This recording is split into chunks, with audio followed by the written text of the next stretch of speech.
Hey guys, Thomas from Team Sakurasou here, coming at you guys with 5 cards that need a reprint.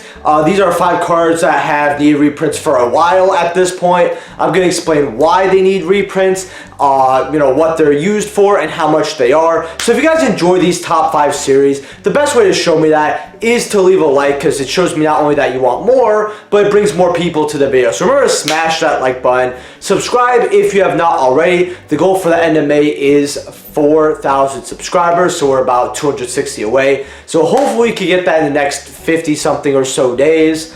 If you're buying any cards off TCG Player, please use my affiliate link, which is linked down in the description below. Helps out the channel to no additional cost to you. And consider being a YouTube channel member. There's some really cool perks, including a Discord and shoutouts. And if you are a YouTube channel member, I want to say thank you to all my YouTube channel members.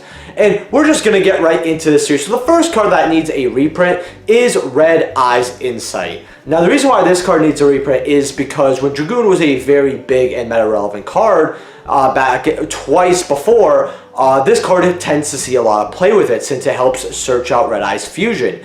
And this has happened a 3rd time actually, with decks seeing actually top 32 results using a Dragoon package. Those decks being branded, there's Labyrinth builds with it as well, because they've been incorporating that into the strategy and have been seeing quite a bit of success here. Some people think the Dragoon package for Labyrinth specifically is one of the better ways to go. Some people don't like it as much, but either way, it's seen success. Now, Red Eyes Insight is a common and a rare, so this card shouldn't be too crazy, you'd think. It was always around $2 to $4 as a common or rare back when it was used, but the more times something gets bought out, and the more times a package is used without being reprinted, the prices go up, because people aren't gonna keep supplying the markets as much every time a card gets bought out or heavily bought.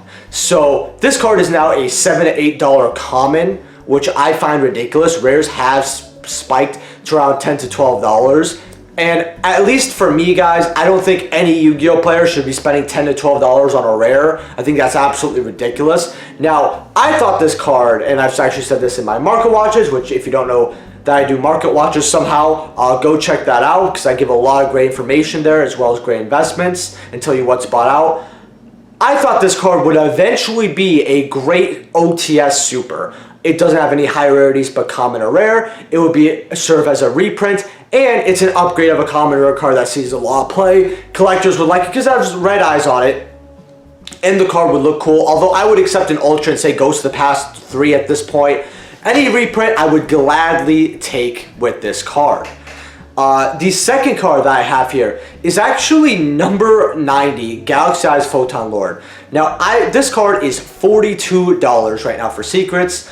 This card has been above 30 for many months at this point, and it still has sales to this day. It is a card that has been released for, I want to say, close to 5 years at this point without a reprint, even though it actually helped Photon, which is something that's hard to say, not because I dislike Photon, which I do, but because they always just gave that deck boss monsters. They never actually gave it anything else, like how to get to those boss monsters faster, a way to put monsters on the board, interrupts, anything, even consistency. And this card actually helps with that. What this card does, for those who don't know, is it is a monster negate, and it is a search of a Photon card on your opponent's turn.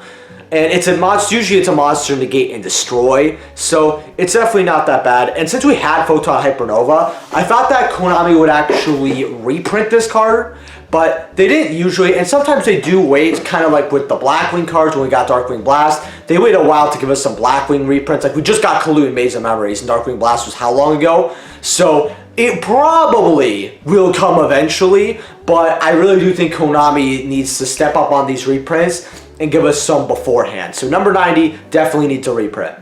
Now, the third card I have here is actually Test Tiger, and these are $3 to $4 for a common. And its last reprint was in Raw Yellow Mega Pack. I don't think over half the people watching this video have ever opened a Raw Yellow Mega Pack or seen a Raw Yellow Mega Pack.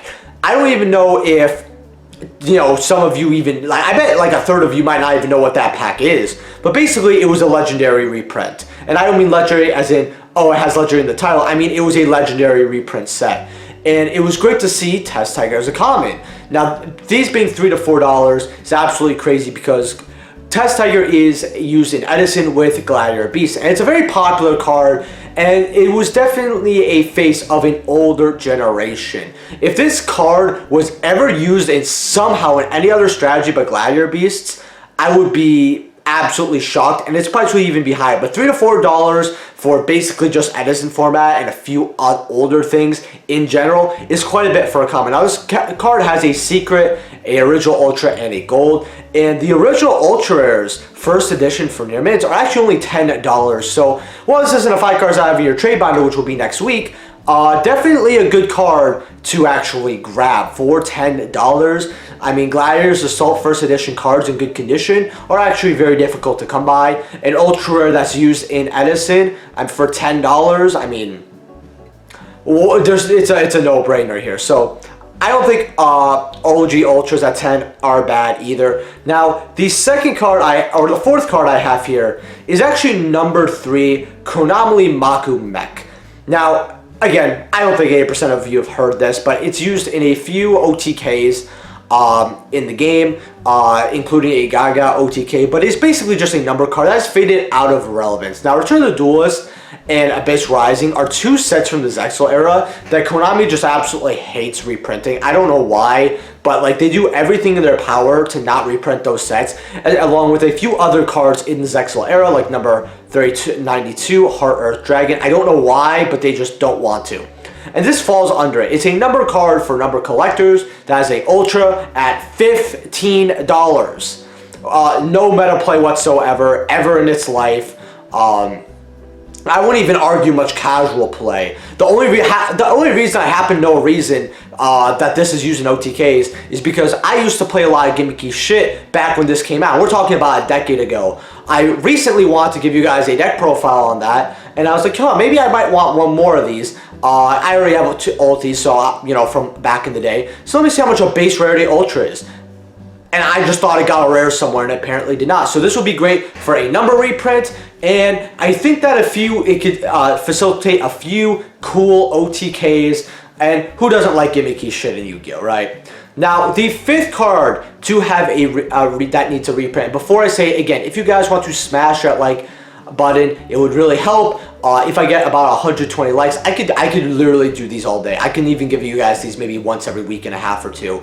Unlike 5 cards out of your trade binder, where I try to give you guys the best, I like to give you guys some on a market watch, etc., etc.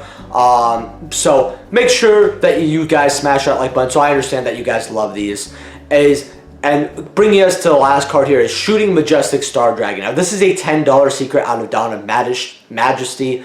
And this card I actually told people to get when it dodged the tins.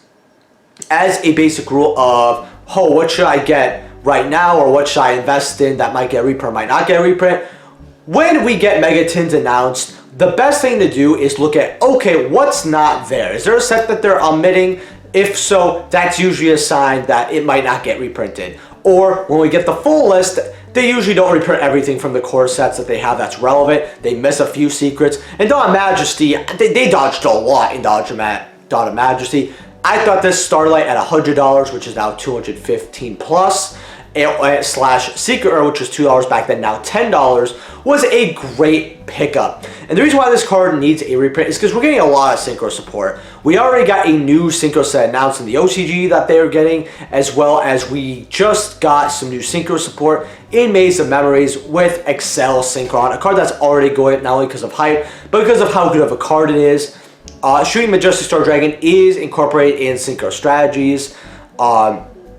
So obviously, I think that this needs a reprint. Because of that, I think that we are eventually going to get a reprint of this card in a Synchro set, but it is not a guarantee at all. But it definitely needs a reprint. They should not have dodged Dawn of Majesty as much as they did. You thought with Aluber over there, they would, you know, not tunnel vision the whole set, but Konami, right? With that being said, guys, I want to know in the comment section below, what card needs a reprint, and what card do you really think needs a reprint off the 5 I needed? But I really want to hear what you guys want as a reprint, and I'm not going to stretch this video to the 10-minute mark. I will see you guys in the next video. Peace.